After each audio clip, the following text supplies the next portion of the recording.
اس لیے ہمیں بولنا ضروری ہے، چاہے وہ اسلامی نام سے کوئی ملک بھی ہو، پاکستان، افغانستان، عراق، شام، کہیں پر بھی پنپنے والے، ہم سب سے پہلے ٹٹول کر کے دیکھیں گے۔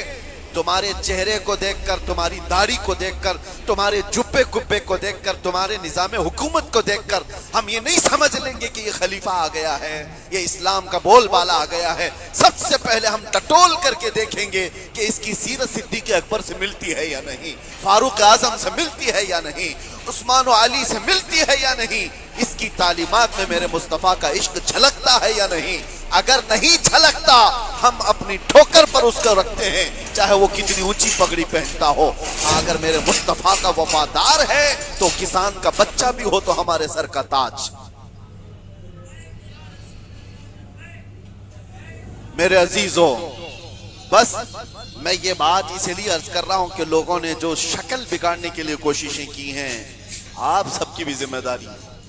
آپ جانتے ہو، میں نے قید کی حالت میں دیکھا تھا کچھ وہ لوگ جو صرف اور صرف سوشل میڈیا پر ایسے ایکٹیو تھے کہ ان کو ساری خبریں معلوم تھی، کہاں کیا کیا ہو رہا ہے۔ مطلب دوسرے ملکوں میں جو یہ ٹیرر ایکٹیویٹیز ہو رہی ہیں، ساری چیزیں، اور وہ بند بھی ہیں، قید بھی ہیں، بہت سارے ایسی ساری چیزیں میں نے دیکھا۔ تو ان چیزوں میں تمہیں کس نے حکم دیا ہے؟ اللہ نے، رسول اللہ نے، کہ تم یہ ساری چیزیں کرتے رہو؟ نوجوانوں، سوشل میڈیا تمہارے ہاتھ میں ہے تو اس کا استعمال بھی صحیح انداز سے کرو، صحیح طریقوں سے کرو۔ زبردستی ایسے اسٹیٹس لگانا جو کسی دوسرے کے اندر دہشت پیدا کرے، ڈر کا ماحول پیدا کرے، حرام ہے۔ ایک اسٹیٹس کی بات کر رہا ہوں، تم اگر اپنی ذات سے لوگوں کو ڈراتے ہو تو یہ حرام کام کر رہے ہو۔ وجہ یہ ہے کہ لوگ صرف اور صرف تم سے نہیں ڈریں گے، پورے اسلام سے وہ ڈرنے لگ جائیں، وہ محمد عربی صلی اللہ تعالی علیہ وسلم کی تعلیمات سے ڈرنے لگ جائیں۔ ماحول تو یہ پیدا کرو کہ لوگوں نے پروپیگنڈا پھیلایا تھا مدینے میں کفار و مشرکین میں کہ مسلمان ایسے ہوتے ہیں ویسے ہوتے ہیں۔ ایک عورت آئی ابو بکر صدیق رضی اللہ تعالیٰ عنہ کے پاس، یہودی عورت، مجھے بہت ڈر لگتا ہے۔ ڈر کس نے پیدا کیا تھا؟ مسلمانوں نے نہیں، کفار و مشرکین نے پروپیگنڈا پھیلایا تھا۔ یہودی عورت ڈر سے مارے آئی صدیق اکبر کے پاس، کہتی ہے مجھے مدینے میں نہیں رہنا، یمن جانا ہے میرے رشتہ داروں کے پاس، مجھے امن کے ساتھ بھیج دیا جائے۔ حضرت ابو بکر صدیق نے ایک اونٹنی منگوائی، 2 جوان صحابہ کو بلایا اور کہا اس خاتون کو صحیح سلامت یمن تک پہنچا کے آؤ۔ عورت بیٹھ گئی، وہ سوچتی رہی یہ 2 نوجوانوں کو میرے ساتھ کر دیا گیا، پتہ نہیں راستے میں یہ کیا کر ڈالیں۔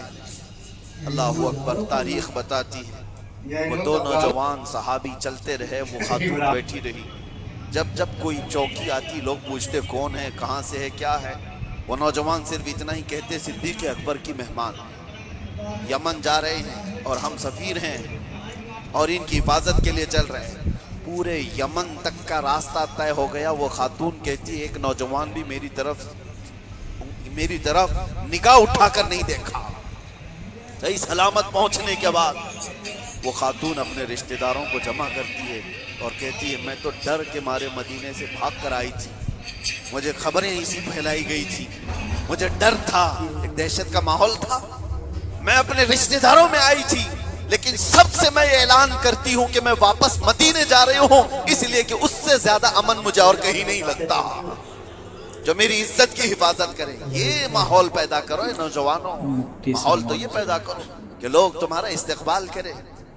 آج لوگ تمہیں اپنے محلے میں گھر دینے سے ڈرے نہیں کہ ان کو گھر دیں گے تو پتہ نہیں یہ کیا کر ڈالے گا، گندگی کر ڈالے گا، گھور گھور کر کے لوگوں کو پریشان کر ڈالے گا۔ یہ تو دہشت پیدا کرنے والا ماحول ہے، کیوں نہیں دیا جاتا؟ ڈر کا ماحول پیدا کرنے کی بجائے امن کا ماحول ایسا پیدا کرے، محبت کا ماحول ایسا پیدا کرو کہ لوگ تمہارا استقبال کریں۔ آپ کو پتا ہے 19 سال کے محمد بن قاسم کو ہندوستان میں جب وہ پہلے قدم رکھا تھا، اپنے علاقے کے علاقے دیے تھے اور کہا تھا اے نوجوان تو اپنی حکومت چلا، ہم تیرے پیچھے چلنے کو تیار۔ اخلاق دیکھا تھا، کردار دیکھا تھا، عورتوں کی حفاظت کرنے والے جوان کو دیکھا تھا تو دنیا قدموں میں تھی۔ اخلاق وہ پیدا کرو، دہشت کا ماحول نہیں، ڈر کا ماحول نہیں۔ میں سخت ترین جملوں سے مذمت کرتا ہوں اس طرح کے حملوں کا، اور ظاہر سی بات ہے ہم جس ملک میں رہ رہے ہیں میرے عزیزوں، درد ہمیں اس بات کا بھی ہوتا ہے، ہم اپنے ملک میں کچرا بھی نہیں پھینکنا چاہتے، تو ناحق برادران وطن چاہے وہ کوئی بھی ہوں ان کی جان لینے کی اجازت کیسے دی جا سکتی؟ کیا یہ میرے ملک جہاں میں رہ رہا ہوں، آپ رہ رہے ہیں، اس کی عزت پر خطرہ نہیں ہے؟ اس کی حفاظت، اس کی سیکیورٹی پر خطرہ نہیں ہے؟ اور صرف ملک میں رہنے والوں کے اندر دہشت نہیں پیدا ہوئی ہے، پوری دنیا میں جہاں یہ میسج جائے گا، لوگ جو آنے والے ہوں گے وہ ڈر جائیں گے، پتہ نہیں ان کے ہاں ایسے حالات۔ تو کیا یہ ملک کی چھبی کو برباد خراب کرنے کی کوشش نہیں؟ کتنی ایک کام سے ان ظالموں نے اپنے خاندان کو جوخم میں ڈالا، اپنے رشتہ داروں کو، اپنے وطن کو، اپنے دین کو، اور جہاں وہ پڑھتے تھے وہ سب جگہ سب کو خطرے میں ڈالا ہے اور برباد کیا ہے ایک عمل نے۔ اسی لیے قرآن نے کیا کہا؟ ناحق کسی ایک کی جان لینے کا مطلب ہے پوری دنیا کی قتل کرنے کے برابر، اور کیا انہوں نے انسانیت کے قتل کے برابر ہے۔